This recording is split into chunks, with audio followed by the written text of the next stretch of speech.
Muy bien, hoy tenemos una presentación más. Oremos. Padre, por favor, guía nuestras mentes una hora más. Ayúdanos a entender tu palabra en el nombre de Jesús. Amén. Nuestra última presentación es ¿qué es la expiación final? Id a Hebreos 9, donde leeremos un solo versículo, el 24. Hebrews chapter 9, verse 24.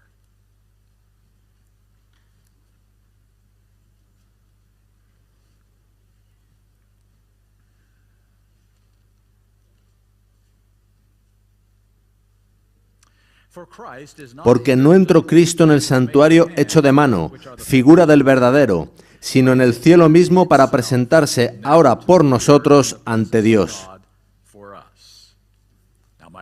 Mi pregunta ahora es muy sencilla. ¿Qué está haciendo Cristo justo ahora en el santuario celestial que cambia justo ahora el modo en que vivo mi vida?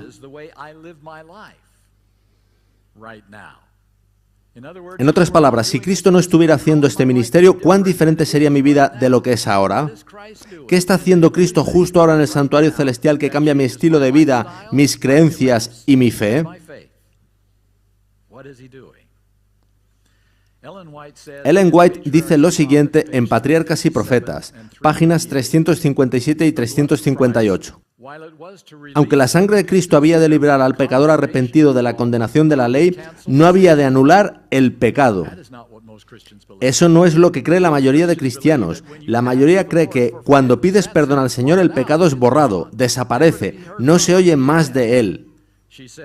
Ella dice que te libra de la condenación, dejas de ser culpable, pero no anula el pecado, y añade que éste queda registrado en el santuario hasta la expiación final. Son dos palabras que nunca escucharás fuera de la Iglesia Adventista del Séptimo Día. Expiación final. Dice después, entonces, en virtud de la sangre expiatoria de Cristo, los pecados de todos los que se hayan arrepentido sinceramente serán borrados de los libros celestiales. De esta forma, el santuario será liberado o limpiado de los registros del pecado. En el símbolo, esta gran obra de expiación, el acto de borrar los pecados, estaba representada por los servicios del día de la expiación, la purificación del santuario terrenal. De modo que aquí se habla del día de la expiación terrenal como símbolo de algo que ocurriría en la expiación final que está realizando Dios. Un caballero de la Iglesia Adventista dijo lo siguiente hace 60 años. El concepto de expiación final es la única contribución de los adventistas a la teología cristiana. ¿Habéis pensado en eso? No fue el sábado, lo encontraron otros antes que nosotros. Tuvimos que ser convencidos. Tampoco lo fue la segunda venida de Jesús, tampoco el estado de los muertos. Es así, la expiación final es la única contribución que hemos hecho a la teología cristiana. Y él añade, debemos rehusar avergonzarnos de esta peculiar doctrina. Nos hemos avergonzado, porque ha sido atacada continuamente por otros cristianos. Ellos aseguran que la expiación fue concluida en la cruz, que añadimos algo a lo que Cristo hizo en la cruz, olvidando que Él dijo, consumado es. Hemos sido vapuleados por esta idea de la expiación final.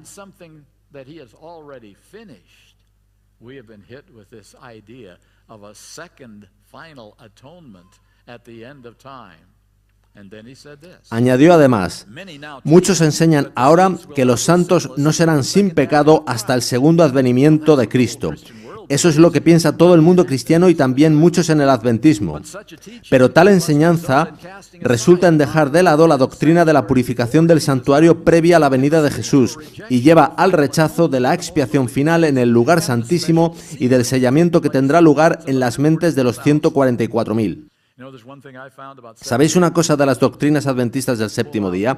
Si eliminas una de ellas, otras muchas caen con ella. No están aisladas, se conectan entre sí. Y esto es lo que trataba de decirnos este hombre. Si nos avergonzamos de la doctrina de la expiación final por lo mucho que nos han golpeado con ella, lo haremos también de otras con las que nos sentíamos seguros. Veamos dos citas de Ellen White. La primera está en Primeros Escritos, página 254. Dice así: la atención de todos, y esa palabra todos es importante aquí, la atención de todos los que aceptan este mensaje se dirige hacia el lugar santísimo, donde Jesús está de pie delante del arca, realizando su intercesión final por todos aquellos para quienes todavía hay misericordia. La mente de todos nosotros necesita ser dirigida al lugar santísimo, donde Jesús está haciendo algo concluyente, algo que está al final de todo. En Testimonios, volumen 5, página 575, dice: todos necesitan llegar a ser más inteligentes respecto de la obra de la expiación que se está realizando en el santuario celestial. Justo ahora se está realizando.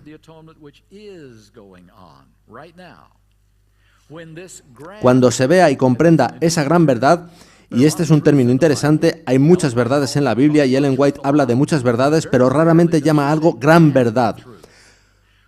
Cuando se vea y comprenda esa gran verdad, los que la sostienen trabajarán en armonía con Cristo para preparar un pueblo que subsista en el gran día de Dios y sus esfuerzos tendrán éxito. Cuando se comprenda esta gran verdad, se terminará la obra. Es lo que ella dice. Hasta entonces no se terminará. Es una cita muy importante. Nada de lo que voy a compartir con vosotros hoy es nueva verdad. Todo va a ser enseñanza adventista muy antigua, pero que ha sido de alguna manera diluida e ignorada en estos días en que vivimos. Así que voy a ir al que considero el más valioso libro que nunca he leído sobre este asunto. Se trata de El santuario y su servicio, de M.L. Andreasen. Nos centraremos en el penúltimo capítulo, del que recogeré algunas citas que vamos a examinar muy cuidadosamente. Iré haciendo comentarios. Veréis las citas en la pantalla de modo que podáis leerlas conmigo. La demostración final de lo que el Evangelio puede hacer en la humanidad y en favor de ella está todavía en lo futuro. Hemos tenido mártires, hemos tenido grandes testigos del Señor. Está todavía en el futuro. Cristo mostró el camino, tomó un cuerpo humano y en ese cuerpo demostró el poder de Dios. Los hombres han de seguir su ejemplo y probar que lo que Dios hizo en Cristo puede hacerlo en todo ser humano que se somete a Él. ¿Creéis eso, hermanos? ¿Que lo que Dios hizo en Cristo puede hacerlo en ti y en mí? El mundo aguarda esa demostración, Romanos 8:19, y yo creo realmente que eso es verdad, que el mundo no ha visto una buena demostración del poder del cristianismo. Han visto versiones del cristianismo, han visto luchas de poder del cristianismo, han visto colonialismo del cristianismo. Han visto al cristianismo bajar sus estándares para ganar adeptos, pero ¿han visto realmente el cristianismo? Mahatma Gandhi dijo: me gusta vuestro Cristo, pero no me gustan vuestros cristianos. Son completamente diferentes a vuestro Cristo. Y debido a eso, nunca aceptó el cristianismo. Trágico. Veamos otro caso. Juan es un chico de 12 años muy precoz. Lee su Corán con regularidad, reza 5 veces al día, toma parte en debates religiosos en su mezquita local y en ella es un referente entre los jóvenes. Le pregunté si siempre había sido musulmán. Él me dijo, no, pertenecía a una iglesia cristiana aquí en Cuba. Le pregunté por su familia y me dijo, aún van a esa iglesia, pero también vienen a veces conmigo a la mezquita. Le pregunté por qué decidió hacerse musulmán. Me miró muy seriamente y me dijo, estaba buscando una religión que tuviera estándares más altos y respuestas claras a mis preguntas. Trágico, ¿verdad? Estándares más altos. Veía el cristianismo como una reducción de estándares. Comer lo que no comía, vestir como no vestía, y no veía respuestas a sus preguntas.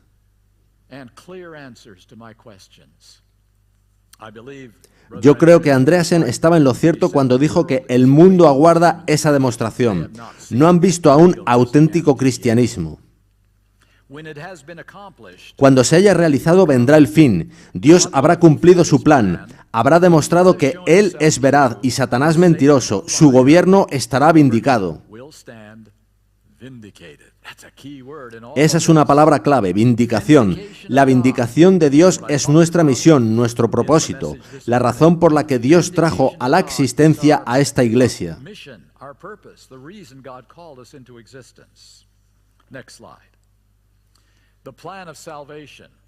El plan de la salvación debe necesariamente incluir no solamente el perdón del pecado, sino la restauración completa. La salvación del pecado es más que el perdón del pecado. El perdón presupone el pecado y se da a condición de que rompamos con él. La santificación es apartarse del pecado e indica la liberación de su poder y la victoria sobre él.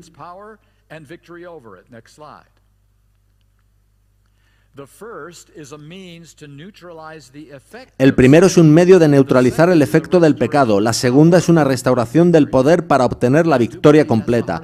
Ese es el corazón y el alma del mensaje del Evangelio adventista. No solo perdón, sino también poder y victoria.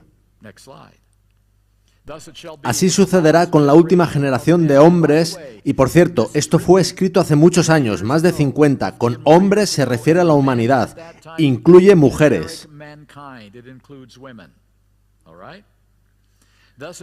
Así sucederá con la última generación de hombres que vivan en la tierra. Por su medio Dios hará la demostración final de lo que puede hacer con la humanidad. Tomará a los más débiles de los débiles, aquellos que llevan todos los pecados de sus antepasados, y en ellos mostrará su poder. Estarán sujetos a toda tentación, pero no cederán. Demostrarán que es posible vivir sin pecar, es decir, que harán la demostración que el mundo ha estado esperando y para la cual Dios ha estado haciendo los preparativos. Será evidente para todos que el Evangelio puede realmente salvar hasta lo sumo. Dios será hallado veraz en sus dichos.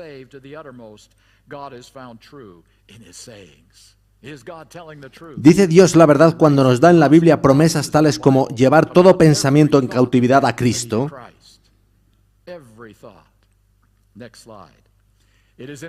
En la última generación de hombres que vivan en la tierra quedará plenamente revelado el poder de Dios para la santificación. La demostración de ese poder es la vindicación de Dios. Eliminará cualquier acusación que Satanás haya presentado contra él. En la última generación Dios queda vindicado y Satanás derrotado. Tal vez esto necesite ampliarse un poco más. Voy saltando por el capítulo parándome en los puntos más reseñables.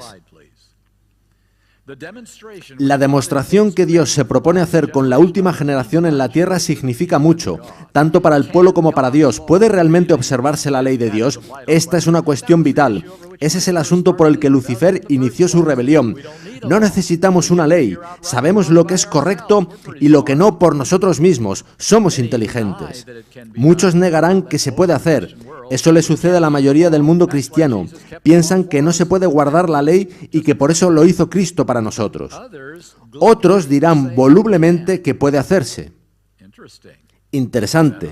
¿Seremos nosotros? ¿Decimos alegremente que podemos guardar la ley? ¿Es acaso esa nuestra experiencia?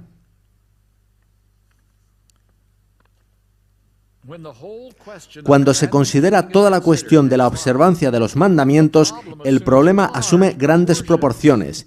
La ley de Dios es excesivamente amplia, abarca los pensamientos y los intentos del corazón, juzga los motivos tanto como los hechos, los pensamientos como las palabras. La observancia de los mandamientos significa completa santificación, una vida santa, una inquebrantable fidelidad a lo recto, una completa separación del pecado y la victoria sobre él. Bien puede el hombre mortal exclamar, ¿quién es suficiente para esas cosas? Si nunca habéis dicho eso, vivís en un planeta diferente. ¿Quién puede hacer eso? ¿Quién puede tener toda motivación y todo pensamiento en armonía con la voluntad de Dios? Sin embargo, es la tarea que Dios se ha propuesto y que Él espera realizar.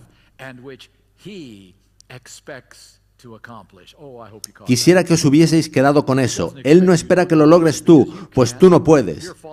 Tu naturaleza caída es demasiado fuerte. Tú no puedes encargarte de lo que pide Dios, de modo que se encarga Él. Y simplemente te pregunta, ¿estás dispuesto a que lo haga yo en tu vida?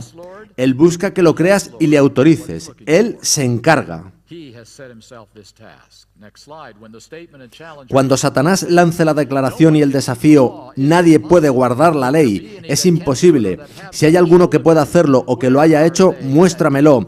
¿Dónde están los que guardan los mandamientos? Dios contestará tranquilamente, aquí está la paciencia de los santos. Aquí están los que guardan los mandamientos de Dios y la fe de Jesús. Apocalipsis 14:12. ¿No será magnífico?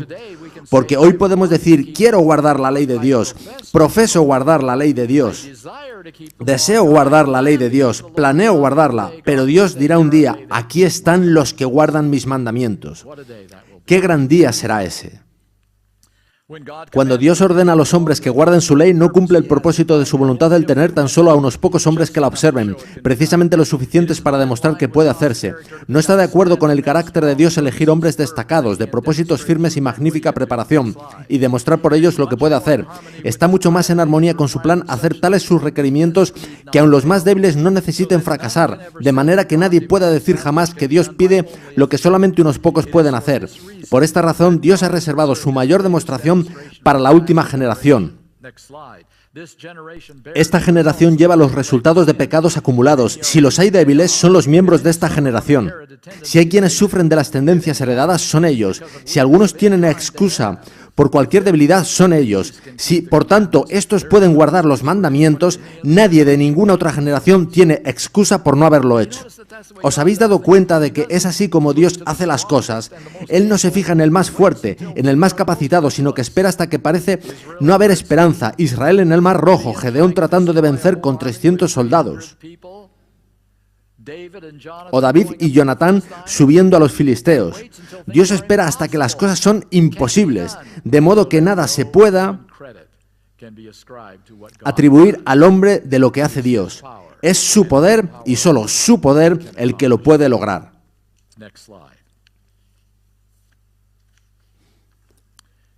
Dios está listo para el desafío. Ha estado aguardando su tiempo. La manifestación suprema ha sido reservada hasta la contienda final. De la última generación Dios elegirá a sus escogidos, no a los fuertes o poderosos, no a los que gozan de honores y riquezas, no a los sabios ni encumbrados, sino tan solo a personas comunes, y por su medio hará su demostración. Satanás ha sostenido que aquellos que en lo pasado sirvieron a Dios lo hicieron por motivos mercenarios, que Dios los ha mimado y que él, Satanás, no ha tenido libre acceso a ellos. Si se le hubiese dado pleno permiso para presentar su causa, ellos también habrían sido ganados a ella. Pero él sostiene que Dios ha tenido miedo de permitirle que lo hiciese. Dame una oportunidad justa, dice Satanás, y yo ganaré. Y así, a fin de acallar para siempre las acusaciones de Satanás, para hacer evidente que el pueblo de Dios le sirve por motivos de lealtad y derecho sin relación con la recompensa, paremos aquí. ¿Cuál es nuestra motivación para ser cristianos y adventistas del séptimo día? Es un mundo futuro en el que no habrá más dolor ni sufrimiento y en el que habrá felicidad. ¿Es esa nuestra motivación principal para ser adventistas del séptimo día? ¿Y si la Biblia no prometiese una hermosa nueva tierra, ni venida de Jesús para llevarse a su pueblo al cielo con él? ¿Qué pasaría si la Biblia prometiese simplemente que la vía de Dios es la mejor y que, si la seguimos, tendremos una vida feliz, más feliz que mediante ninguna otra vía, y que tendremos 70 años de felicidad si seguimos en la vía de Dios? ¿Seríamos cristianos? ¿Seríamos cristianos si no hubiera recompensa, si solo estuviese la verdad? ¿Sería el amor de Dios, el carácter de Dios, suficiente para que fuésemos cristianos? Hemos de examinar nuestras motivaciones. ¿Estamos en esto por la recompensa o por defender la verdad frente al error?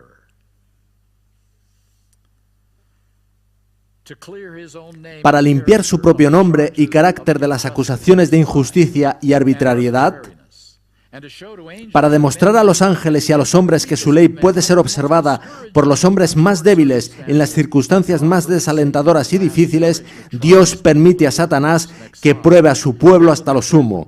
Serán amenazados, torturados, perseguidos, estarán frente a frente con la muerte cuando se promulgue el decreto de adorar a la bestia de su imagen, Apocalipsis 13:15, pero no cederán, estarán dispuestos a morir antes que a pecar.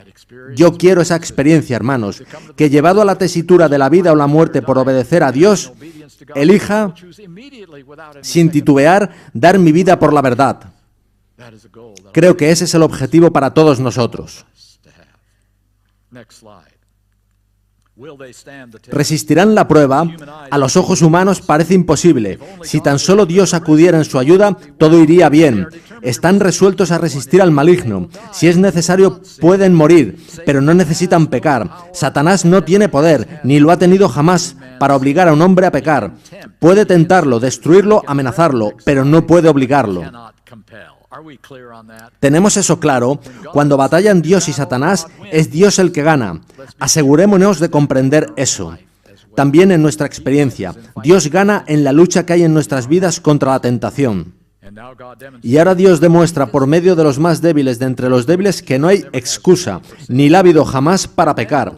Si los hombres de la última generación pueden repeler con éxito el ataque de Satanás, si pueden hacerlo teniendo todas las desventajas contra sí y el santuario cerrado, ¿qué excusa hay para que los hombres hayan pecado alguna vez?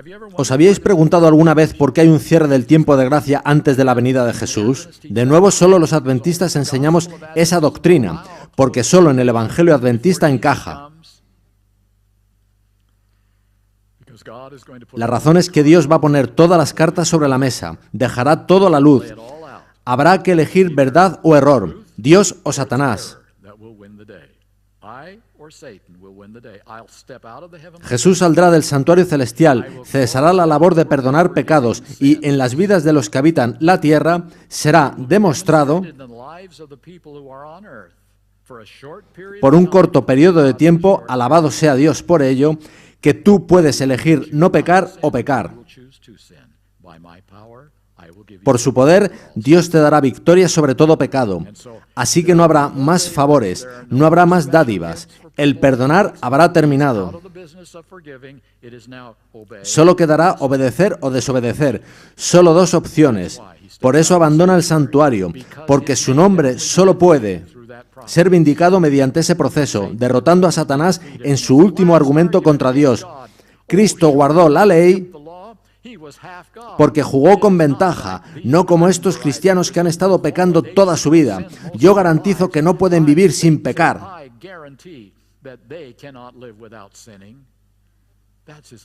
Es su último argumento contra la ley y el carácter de Dios. ¿Es eso verdad? Por eso sale Jesús del santuario celestial, para dejar clara evidencia final a todo el universo de quién dice la verdad y quién miente. El asunto de mayor importancia del universo no es la salvación de los hombres, por importante que parezca. Lo más importante es que el nombre de Dios quede limpio de las falsas acusaciones hechas por Satanás. Solo así puede salvarse al universo, solo así podemos ser salvos vosotros o yo, si el nombre de Dios queda limpio. La controversia se está acercando a su fin. Dios está preparando a su pueblo para el último gran conflicto. Satanás se está preparando también. La crisis nos espera y se decidirá en la vida del pueblo de Dios. Dios depende de nosotros como dependió de Job. ¿Está bien colocada su confianza? Por cierto, el libro de Job, probablemente el primero escrito en la Biblia, describe la experiencia de la última generación. Es un admirable privilegio el que se nos concede como pueblo el de vindicar el nombre de Dios por nuestro testimonio. Es maravilloso que se nos permita testificar por él. Nunca debe olvidarse, sin embargo, que este testimonio es un testimonio de la vida, no simplemente de las palabras. Dar luz a la gente es más que entregarle un folleto. Nuestra vida es la luz. Mientras vivimos, damos luz a los demás. Sin vida, sin vivir la luz, nuestras palabras carecen de valor, pero al llegar nuestra vida a ser luz, nuestras palabras se hacen eficaces. Es nuestra vida la que debe testificar por Dios. Pasamos a la conclusión del capítulo. Todo esto está íntimamente relacionado con la obra del día de las expiaciones. En aquel día los hijos de Israel, habiendo confesado sus pecados, quedaban completamente limpios, habían sido perdonados y ahora el pecado era separado de ellos, quedaban sin culpa y santos. El campamento de Israel estaba limpio. Habría sido maravilloso estar en Israel cuando ese chivo expiatorio era mandado al desierto y todo el campamento quedaba completamente limpio de pecado. Durante unos 15 minutos, hasta que alguien pecaba de nuevo y todo el proceso anual recomenzaba. En esta ocasión será diferente. El proceso no recomenzará, será definitivo.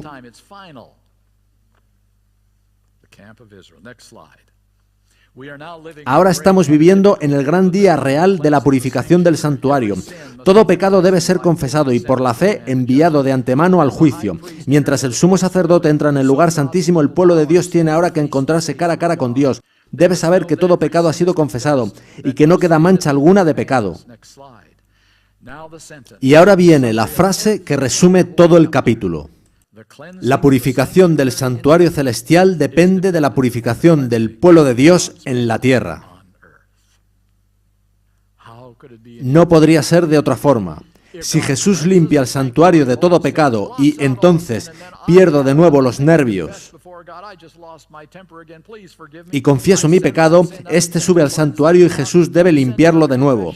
Si tú pecas al día siguiente y confiesas, Jesús tendría que limpiarlo de nuevo. Nunca terminaría. La purificación del santuario celestial depende de la purificación del pueblo de Dios en la tierra. Si este templo no es purificado, nunca puede purificarse aquel templo. Cuán importante es, pues, que éste sea santo y sin culpa. Todo pecado debe ser consumido en ellos a fin de que puedan subsistir a la vista de un Dios santo a pesar del fuego devorador. Como dije, nunca vi una presentación más clara, concisa y exhaustiva de la expiación final que esta de M.L. Andreasen. Y está también en los escritos de Jones y Waggoner. De ningún modo fue un invento de Andreasen. Habiendo repasado todo esto, os mostraré una cita de alguien que fue editor asociado del Adventist Review.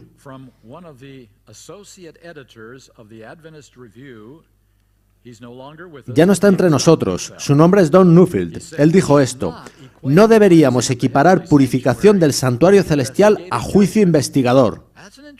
Es una declaración interesante. Cuando alguien pregunta qué sucedió en 1844, lo primero que viene a nuestra mente es que comenzó el juicio. En el libro de Daniel vemos los libros abiertos y a Dios como juez, pero él dice que no debemos decir eso. Veamos qué sigue diciendo.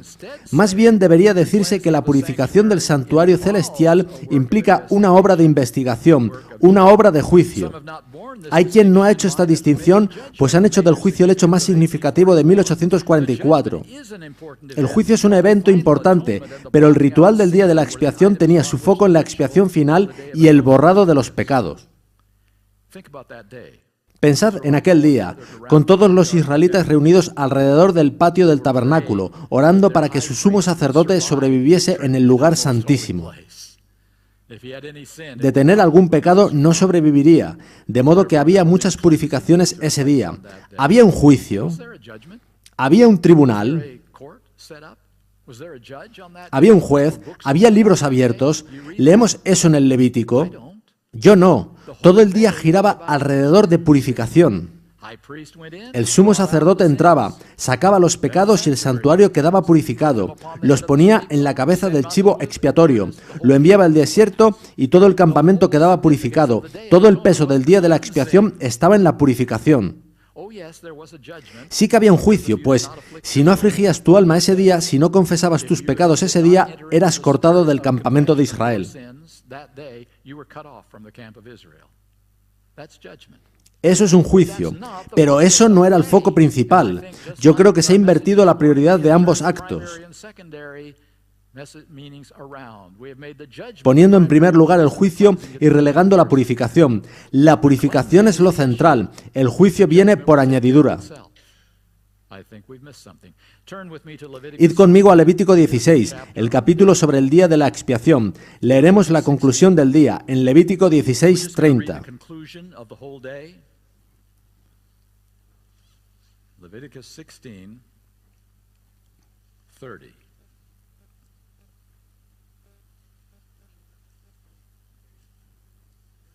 Verse 30.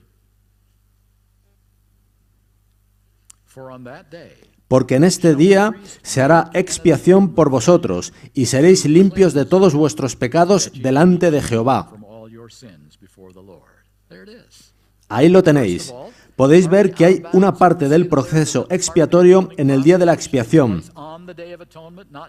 y no tiene lugar en el patio exterior, que representa la crucifixión de Cristo. Y el propósito es limpiarte. El perdón ya tuvo lugar en el patio exterior.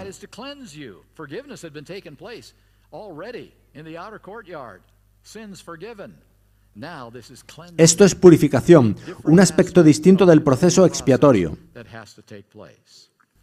En Testimonios, volumen 5, página 520, encontramos lo siguiente. Estamos en el gran día de la expiación y la sagrada obra de Cristo que se está llevando a cabo en este momento en favor del pueblo de Dios en el santuario celestial debería ser nuestro estudio constante. Me temo que no es eso lo que estamos haciendo. ¿Cuántos trimestres de la escuela sabática hemos dedicado a la expiación final? ¿Cuántas reuniones campestres? No hablamos de eso, nos avergüenza. Debemos enseñar a nuestros hijos lo que significaba el típico día de la expiación y que era una época especial de gran humillación y confesión de pecados ante Dios. El día simbolizado por la expiación ha de ser del mismo carácter. Por favor, id conmigo al libro de Eclesiastés, un sitio extraño para hablar de la expiación final. Eclesiastés, capítulo 3, a partir del versículo 1. Chapter 3, beginning with verse 1.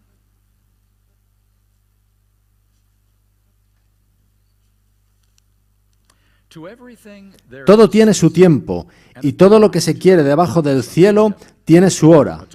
Tiempo de nacer y tiempo de morir, tiempo de plantar y tiempo de arrancar lo plantado.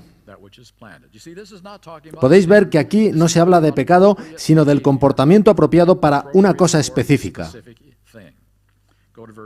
El versículo 4 dice, tiempo de llorar y tiempo de reír, tiempo de duelo y tiempo de bailar.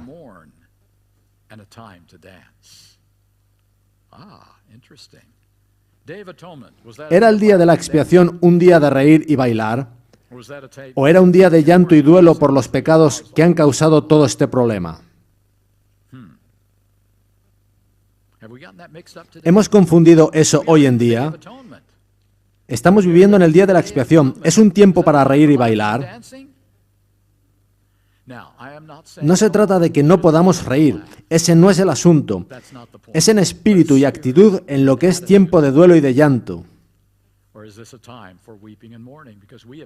Pues hemos demorado la venida de Jesús más de 100 años, y si no lo comprendemos, la demoraremos 100 años más. Es tiempo de llanto y duelo. Ahora, tras el día de la expiación venía otra fiesta, la fiesta de los tabernáculos. ¿Qué hacían? ¿Llanto y duelo? No, reían y bailaban. El campamento había sido purificado, era la celebración de la cosecha. ¿Qué representa la fiesta de los tabernáculos en el gran plan de Dios? El cielo, la nueva tierra. Ese es tiempo de reír y bailar. Estaré encantado de aprender cada paso de baile que Jesús quiera enseñarme sobre el mar de vidrio. Antes de eso, no estoy tan seguro. Yo creo que hemos confundido las cosas. Las hemos cambiado de orden. A veces no se trata de un error, sino de perder la perspectiva de las cosas por alterarlas de orden.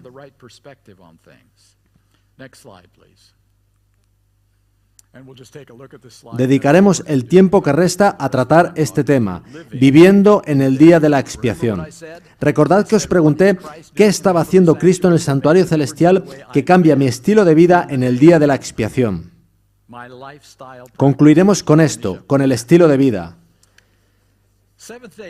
Los adventistas del séptimo día decimos que no debemos consumir alcohol. Ninguno. ¿Está eso claramente expuesto en la Biblia? ¿Sabíais que en la ley levítica del Antiguo Testamento había una estipulación que en la fiesta de los tabernáculos permitía cambiar dinero por una bebida fuerte?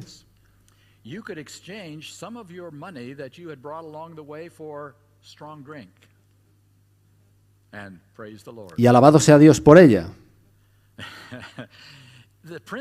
A los príncipes del Antiguo Testamento, cuando las cosas iban mal, les decían que tomaran un trago para no ver las cosas tan mal.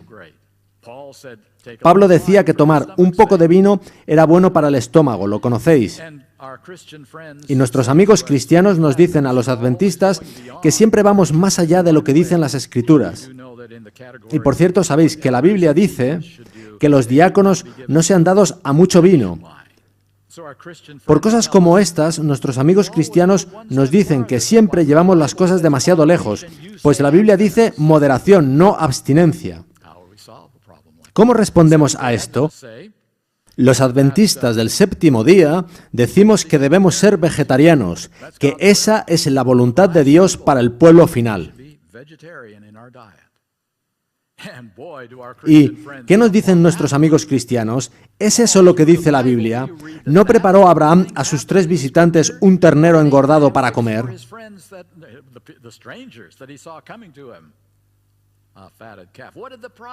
¿No recibió también un ternero engordado el hijo pródigo cuando regresó a casa? La dieta en la Biblia incluía animales limpios.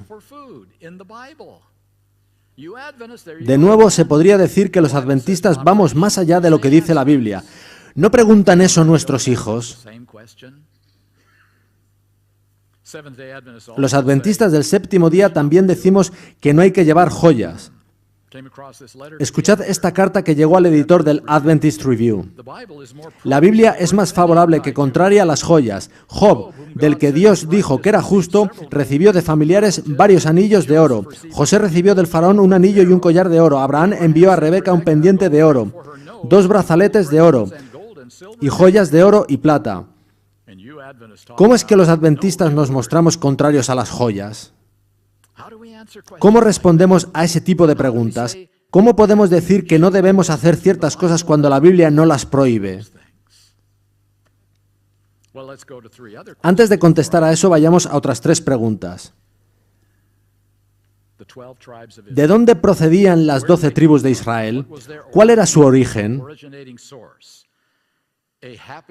¿Acaso lo era una feliz familia modelo?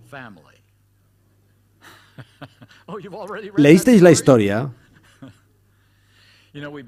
Se suele culpar a Jacob, pero quizás su más grave error fue amar demasiado a Raquel, si es que eso es un error. Cuando Jacob llegó a casa de su tío Labán, se enamoró perdidamente de Raquel. Y Labán, que era astuto, pensó que podría obtener algo de la situación, de modo que se dispuso a establecer las condiciones, permitiendo a Jacob casarse con Raquel a cambio de 7 años de trabajo gratuito de Jacob. La recompensa sería inmensurable. 7 años de trabajo no sería nada en comparación con la belleza que obtendría tras ese periodo. Así que Jacob ama tanto a Raquel que acepta. ¿Conocéis el resto de la historia? Jacob no obtuvo lo que buscaba, sino a la hermana mayor, a la que no amaba. ¿Podéis imaginaros la furia de Jacob sobre Labán, con las venas del cuello a punto de reventar y los ojos inyectados en sangre? Labán estaba preparado para esto, no era estúpido, así que dijo a Jacob: tranquilo, Jacob, no pasa nada, te lo garantizo. Puedes tener a Raquel, no hay problema. Pero Jacob, en nuestra sociedad, no es bueno que la hija menor se case antes que la mayor. Eso traería vergüenza a la familia.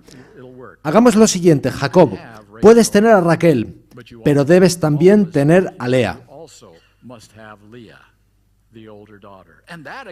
2 esposas es mejor que una, tendrás más prestigio, todo irá bien, pero simplemente trabaja 7 años más, Jacob.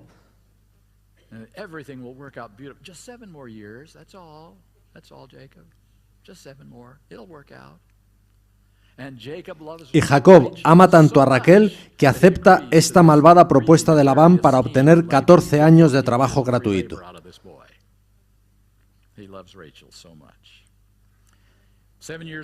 Pasan los 7 años y obtiene a Raquel como esposa, pero problema, no pueden tener hijos. Pero en aquella sociedad, no tener hijos, particularmente un varón, suponía quedar bajo la maldición de Dios.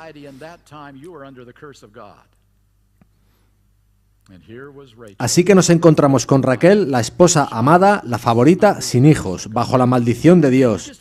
Imaginaos cómo hablaría Lea, que sí tuvo hijos, a Raquel y al resto de la familia de Jacob. Esa es la esposa favorita, pero si está bajo la maldición de Dios. Y cada día, al ir Raquel al pozo a por agua, era martilleada con el mismo discurso, todos los días.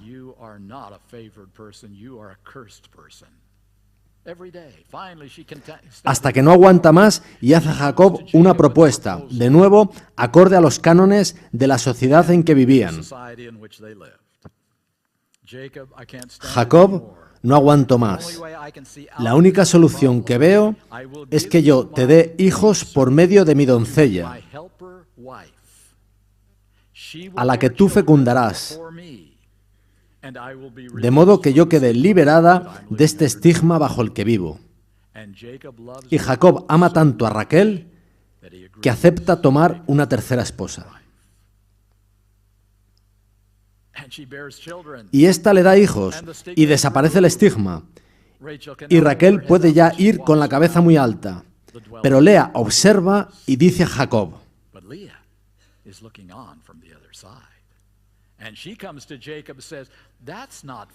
eso es fraude, es 2 contra 1. Si Raquel recibe ayuda, yo también quiero ayuda.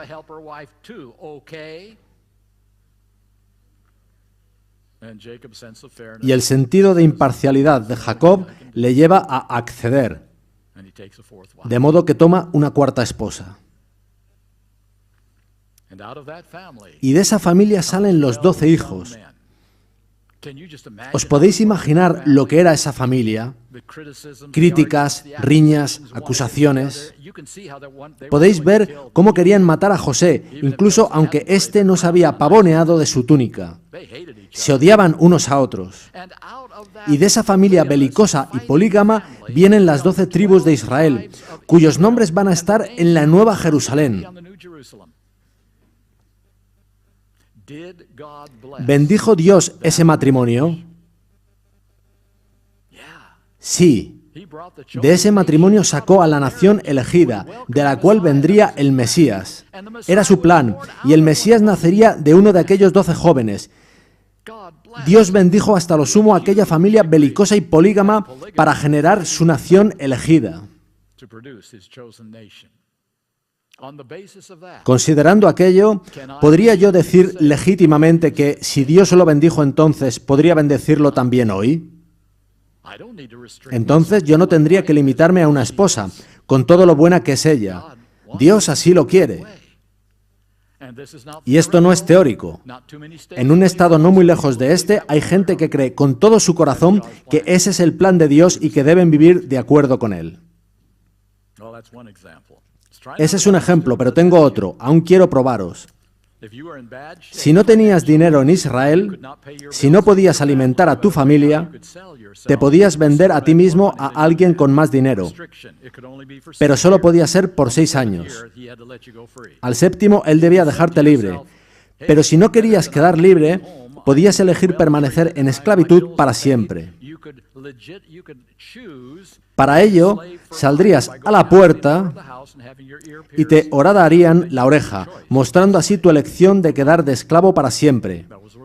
Esas eran las reglas de la esclavitud, basadas en el código levítico instaurado por Dios. Podríamos decir, ¿por qué no nosotros? ¿No podríamos hacer lo mismo ahora? Y de nuevo, hace años, había gente que iba a la iglesia cada domingo y decía, Dios bendijo y reguló la esclavitud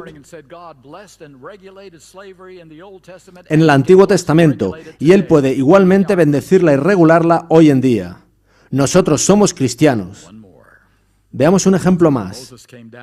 Cuando Moisés bajó de la montaña portando las tablas de piedra en las que Dios había escrito, las lanzó y rompió en pedazos cuando vio lo que estaba sucediendo, y pidió que se pusieran de su lado los que estaban con el Señor. Y una tribu completa, la de Leví, se puso al lado de Moisés. Ellos no habían participado en la idolatría que tuvo lugar. ¿Recordáis las siguientes palabras de Moisés a los levitas, siendo Moisés un profeta de Dios? Les dijo que cogieran su espada y mataran a los infieles de Israel. ¿Os imagináis lo que sería eso hoy? Que yo invitara a los fieles a ponerse de mi lado y que mataran a los adventistas infieles. ¿Qué os parecería? ¿Es correcto matar por causas santas? Hoy tenemos toda una filosofía acerca de guerras santas.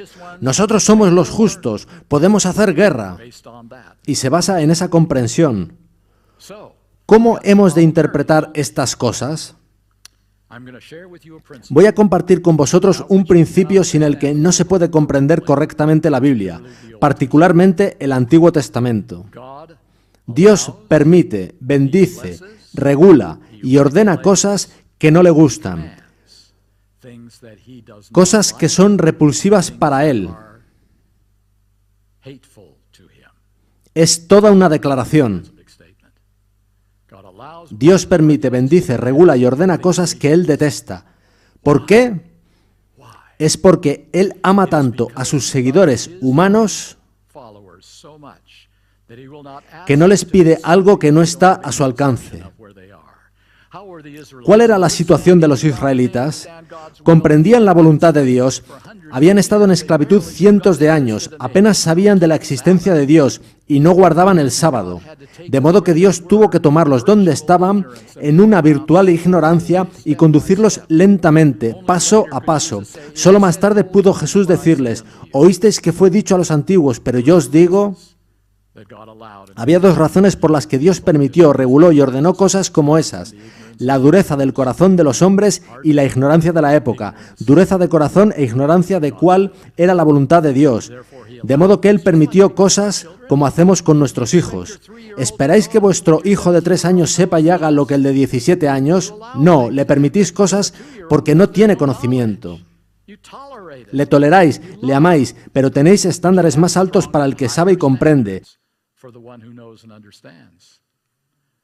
Es igual con nosotros.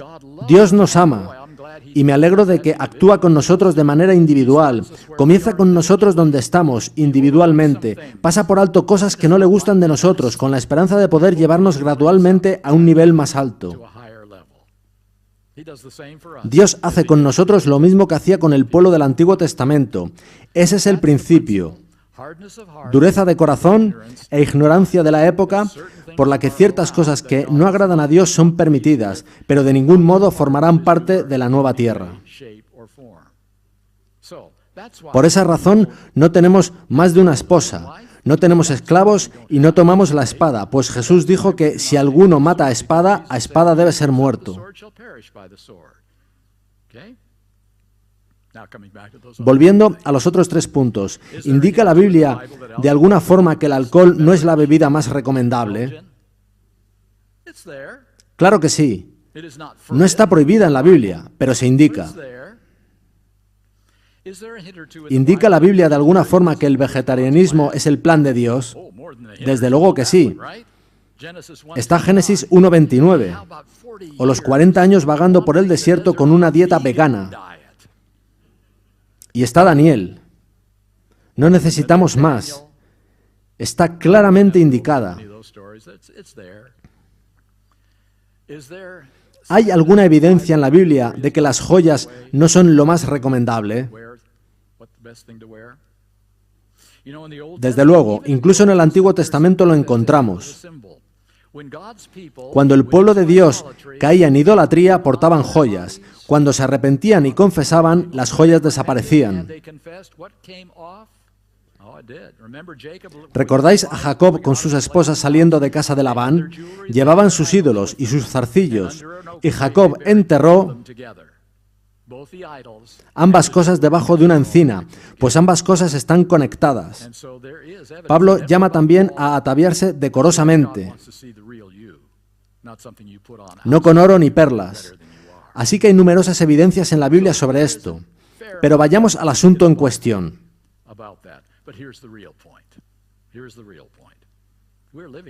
Estamos viviendo en el día de la expiación. Es un día diferente a cualquier otro día del calendario israelita o a cualquier otro periodo de la historia. Lo que se permitía por la ignorancia de la época o la dureza del corazón de los hombres no es lo que vindicará el nombre de Dios. Permitiendo cosas que no aprueba, Dios asume verdaderos riesgos, ser malinterpretado. Y Dios dice, ahora quiero llevarte al nivel más alto, a representar mi carácter. Yo espero ver a Martín Lutero en el cielo. ¿Por qué no? Sin él, no creo que ni siquiera existiésemos. Pero Martín Lutero creía que Dios predestina y que todo bebé ha de ser bautizado nada más nacer si quiere evitar la condenación. Tomaba cerveza todas las tardes y no era especialmente amable. Martín Lutero no vivió en el día de la expiación. Había ignorancia en aquel tiempo. Suele llamarse la época del oscurantismo, y es por algo. Pero hoy estamos viviendo en un día diferente. Y es un día de total limpieza de corazón, no para nuestra salvación. Martín Lutero será salvo con total seguridad, sino para la vindicación de Dios. Y cosas que no son condenables en días de ignorancia nunca vindicarán el nombre de Dios en el día de la expiación. Esto hemos de decir a nuestros hijos cuando nos preguntan por las joyas o el vegetarianismo. Vivimos en un día único. No sé vosotros, pero yo, cuando llega a la gran mesa de la cena de las bodas del Cordero, que ocupará millas y millas, con todo el mundo allí reunido, no quiero decir, ¿dónde está aquí el material bueno? No veo nada que me guste. Más bien preferiría decir, esto es lo que trataba de aprender en la tierra. Es muchísimo mejor de lo que nunca tuve allí. Yo trataba de formar parte de esto. Me encanta.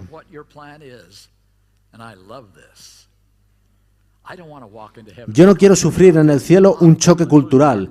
Muchos allí lo tendrán, incluido Martín Lutero.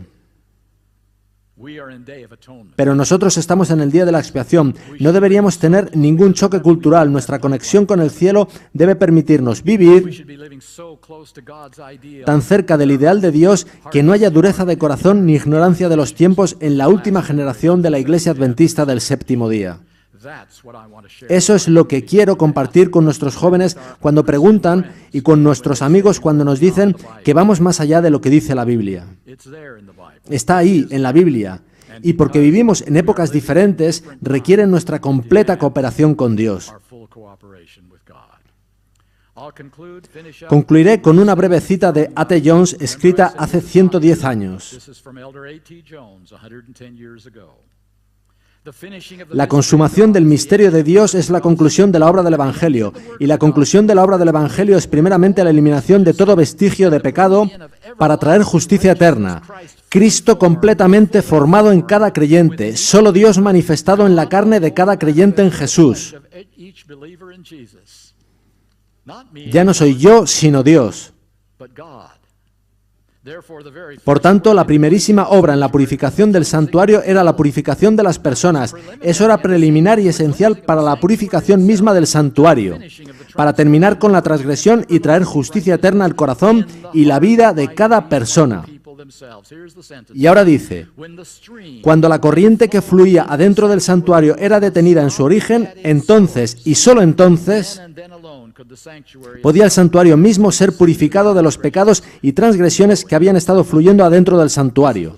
Nosotros somos el origen, ha de detenerse aquí, antes de que el santuario celestial pueda ser limpiado, antes de que pueda cerrarse el tiempo de gracia, antes de que Dios pueda sellar a su pueblo y antes de que Jesús pueda venir. El orden no puede cambiarse.